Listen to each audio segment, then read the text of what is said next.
नमस्कार, आप देख रहे हैं TV9 राजस्थान। मैं हूं अम्बेश श्रीवास्तव और देखिए, किरोड़ी लाल मीणा पर आज एक बार फिर बात करेंगे और बात करने की वजह है कि बीकानेर पहुंचे किरोड़ी लाल मीणा ने न केवल मंच बल्कि जब पत्रकारों से भी वार्ता करी तो उन्होंने कहा, पहले तो उन्होंने गीता का एक श्लोक पढ़ा, फिर जब उनसे कहा गया कि आपकी नाराज़गी क्या दूर हो गई तो उन्होंने कहा भाई नाराज़गी मेरी थी कहाँ, क्या मुझे किसी ने रोते हुए देखा?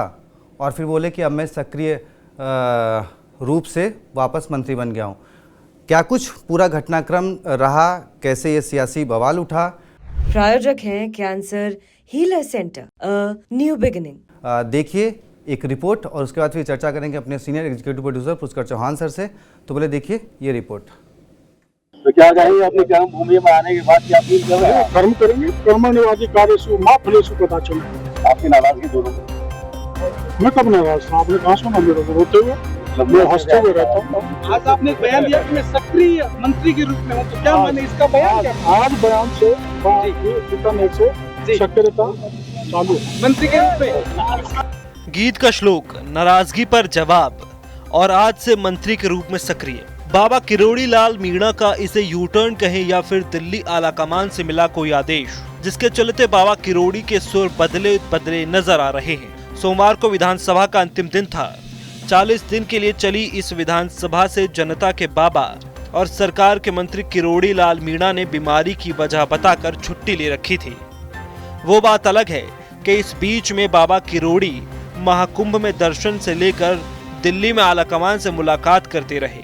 बीते हफ्ते बीजेपी के प्रदेश अध्यक्ष मदन राठौड़, खुद बाबा किरोड़ी और प्रदेश के मुख्यमंत्री भजनलाल शर्मा दिल्ली दौरे पर रहे। इस दौरे में बाबा किरोड़ी की मुलाकातें किससे हुई, ये जानकारी बाबा किरोड़ी ने भी सोशल मीडिया पर नहीं साझा की, लेकिन सूत्रों का कहना है कि बाबा किरोड़ी की मुलाकात बीजेपी आलाकमान से हुई, जहां उन्होंने प्रदेश से जुड़ी अपनी कई समस्याओं को रखा। दिल्ली दौरे के बाद प्रदेश लौटे बाबा किरोड़ी के अंदाज बदले बदले नजर आने लगे और बीकानेर में सभा को संबोधित किया। उपयोग में करें, इससे ज्यादा से ज्यादा फसल पैदा होकर मेरे किसान के चेहरे पर खुशहाली लौटे, वैभूति लौटे, तो मैं मानूंगा कि राजस्थान का मैं सच में कृषि मंत्री हूँ और किसान का बेटा हूँ। 4 जून को लोकसभा के नतीजों के वक्त इस्तीफा देने वाले बाबा किरोड़ी लाल मीणा का ये पहला मौका था जब उन्होंने खुद को मंत्री मानने की बात कही। वहीं सभी के बाद पत्रकारों से बात करते हुए भी बाबा किरोड़ी क्या बोले, ये भी सुनिए। किरोड़ी जी, आज आपका आगमन यहाँ पर हुआ। मैं यहाँ पढ़ा हुआ हूँ, मेरी कर्म भूमि है और मेरा सौभाग्य है कि मैं डॉक्टर बन के आया और मंत्री बन के मैंने आज यहाँ भाषण दिया। तो क्या कहेंगे अपनी कर्म भूमि में आने के बाद क्या फील कर रहे हैं? कर्म करेंगे, कर्मण्यवादी कार्यसु मां फलेषु कदाचन। वीसी साहब कितनी बड़ी शिकायतें आ रही है, जांच कराएंगे, बात आ रही है, जांच कराएंगे। ये वीसी वो जो कहते हैं कि सूटकेस वाले आते हैं, इनमें सत्यता है क्या किरोड़ी? कोई पता नहीं कौन से केस वाले हैं, लेकिन अगर गड़बड़ है तो कार्रवाई होगी। आपकी नाराजगी दूर होगी। मैं कब नाराज था? आपने कहा सुना मेरे को रोते हुए? मैं हंसते हुए रहता हूँ। आज आपने एक बयान दिया कि मैं सक्रिय मंत्री के रूप में हूँ, तो क्या माने इसका बयान? क्या माने? आज बयान से बीकानेर से सक्रियता चालू है मंत्री के रूप में। कभी एसआई भर्ती तो कभी फोन टैपिंग के आरोप लगाने वाले बाबा किरोड़ी से जब प्रदेश में होने वाले घोटालों पर जवाब मांगा गया तो सुनिए उस पर भी उनके सुर कितने बदले बदले नजर आए। आपके मंत्री जी ने एक्सेप्ट किया, सुमित गोदारा ने, कि सरकारी मूंगफली खरीद में करोड़ों के घोटाले बीकानेर में हुए हैं। कृषि विभाग की भी मिली भगत है, सहकारी विभाग की मिली भगत है, और आप कहते हो कि किसानों की आय हम दुगनी करेंगे। सोसाइटी वाले बढ़िया नहीं है। देखो सर, लगातार करप्शन के चार्जेस हैं। मंत्री जी ने जवाब दिया है तो जिम्मेदारी से जवाब दिया होगा। कोई भी होगा उसके खिलाफ कार्रवाई होगी, चाहे मेरे विभाग का हो चाहे कॉर्पोरेटों का हो। किसानों के साथ अत्याचार नहीं होता। कार्रवाई कहाँ होती है? ऐसे ही भर्ती में अभी तक कार्रवाई नहीं, अभी तक आपके चेहरे की 50 थानेदारों को जेल में डाल दिया है, कार्रवाई नहीं। मतलब ये न्याय मिल गया, अब इससे बड़ी कुछ नहीं है। कहा तो बाबा किरोड़ी एसआई भर्ती के साथ ही आरपीएससी को रद्द करने की मांग उठा रहे थे और अब वो सरकार की कार्रवाई से कितने खुश हैं, ये जवाब देते वक्त उनकी इस मुस्कान से समझा जा सकता है। तो क्या बाबा किरोड़ी जिन मांगों को लेकर सरकार के खिलाफ हल्ला बोलने का दावा कर रहे थे, अब वो सब ठंडे बस्ते में जाने वाले हैं? तो देखा आपने और सुना भी बाबा किरोड़ी के बयानों को। अब सीधे चलते हैं अपने senior executive producer Pushkar Chauhan sir के पास। सर, बाबा किरोड़ी लास्ट आपने सुना एसआईपी उन्होंने कहा भाई 50 लोगों को तो गिरफ्तार कर लिया और क्या चाहिए। कहाँ तो वो कह रहे थे कि नहीं परीक्षा रद्द हो, आरपीएससी तो के रद्द करने की बात हो। पहले वो कह रहे थे कि कहाँ मंत्री कौन मंत्री। मैं आपको हमेशा समझाता हूँ ना, राजनीति में चर्चा में बने रहेंगे तो हमेशा चलेगा। अब उनको ना पॉजिटिव ना निगेटिव उनको छोड़ दिया था। आपको आज मतलब ये कहीं भी फॉर्मूला लगाइएगा जहाँ काम होता है, आप किसी आदमी को ना बेकार कर दीजिए, वो फ्रस्ट्रेट हो जाएगा। छोड़ दीजिए वो मंत्री, हाँ छोड़ दीजिए, वो काम करेगा कि नहीं करेगा उससे कुछ मत कहिए, उसको माइनस करके उसी व्यवस्था में आप काम करिए। और भजनलाल मुख्यमंत्री भजनलाल ने यही अपनाया। उन्होंने 2 महीने छुट्टी मांगी, उन्होंने अप्रूव करवा दी। नेता सदन तो वही है ना जी। उन्होंने कहा कि ये काम नहीं कर पाएंगे, नए मंत्री आएंगे, उन्होंने दूसरे को चार्ज दे दिया।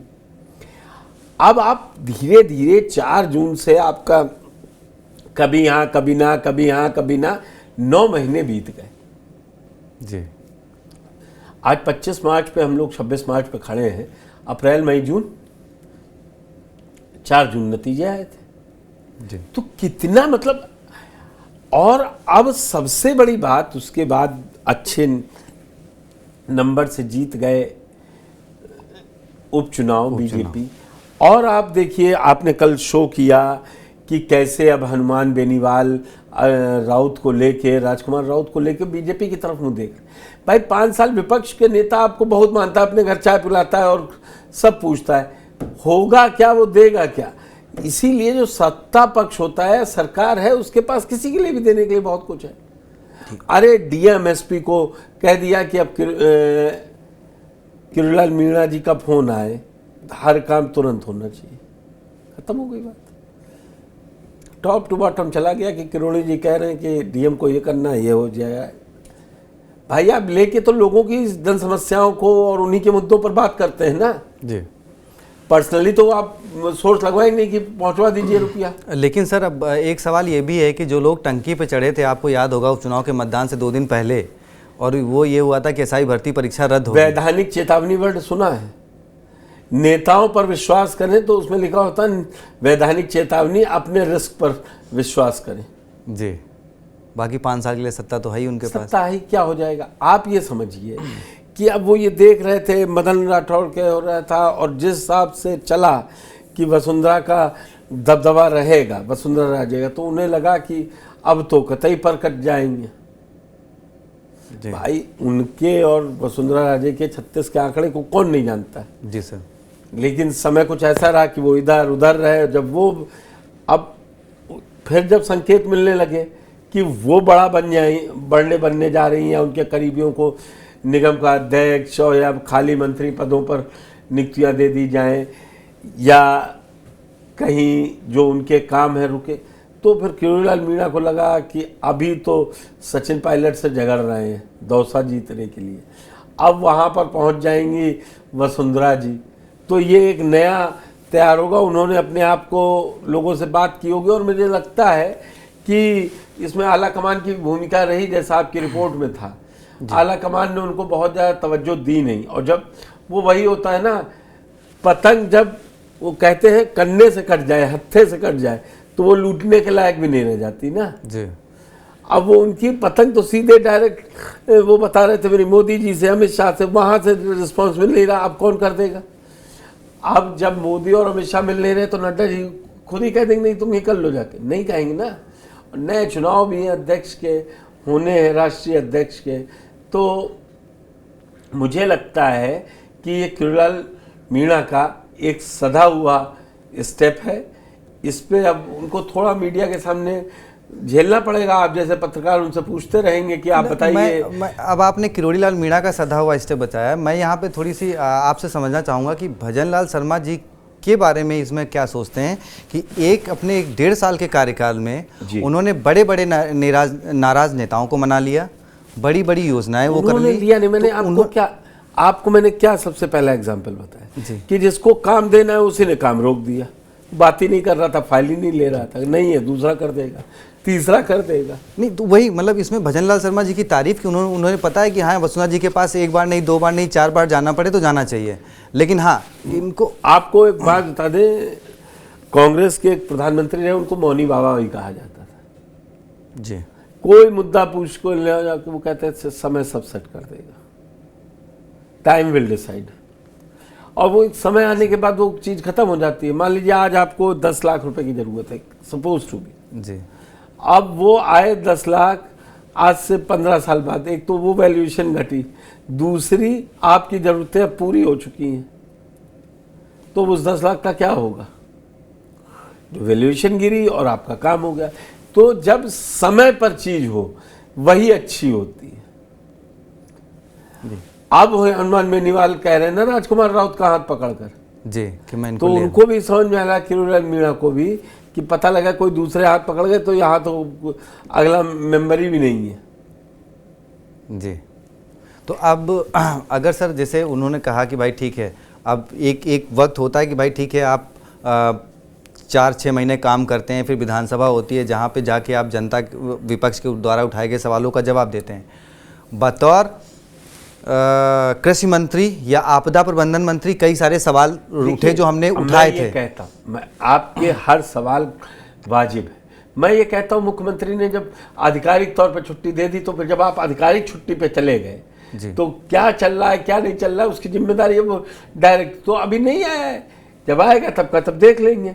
इस समय किरोड़ीलाल मीणा ने कहा कुर्सी बचाना जरूरी, सत्ता में रहोगे तो कम से कम प्रोटोकॉल ही में डीएमएसपी आएंगे, वो रूट जाएगा कि कहाँ कहाँ जाना है, किन अपनों के गांव जाना है, किन अपनों के यहाँ की शादी ब्याह में जाना है। भाई नेता के लिए क्या है, पैदा होने पे, शादी होने पे, मरने पे, इन 3 चीजों में अपने क्षेत्र की जनता के पास हमेशा खड़े रहिए।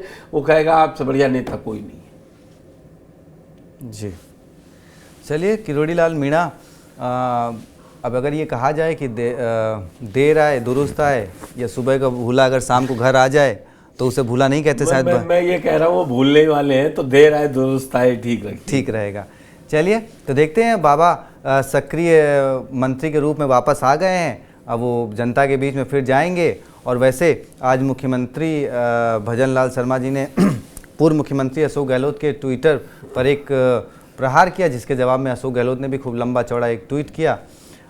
सियासी अब विधानसभा क्योंकि खत्म हो चुकी है, सत्र खत्म पूरा हो चुका है, तो आप फिर वापस लंबा सत्र चला भाई जी, आप क्या है? अब एक बार फिर सड़क पे आ गई है राजनीति, तो आपके लिए क्या कुछ अब सदन से सड़क पर वापस आ गए हैं, तो क्या कुछ नया होगा रोजाना आपके सामने जरूर लेके आएंगे। तो देखते रहिए TV9 राजस्थान। बहुत बहुत शुक्रिया, धन्यवाद। प्रायोजक हैं cancer healer centre, a new beginning.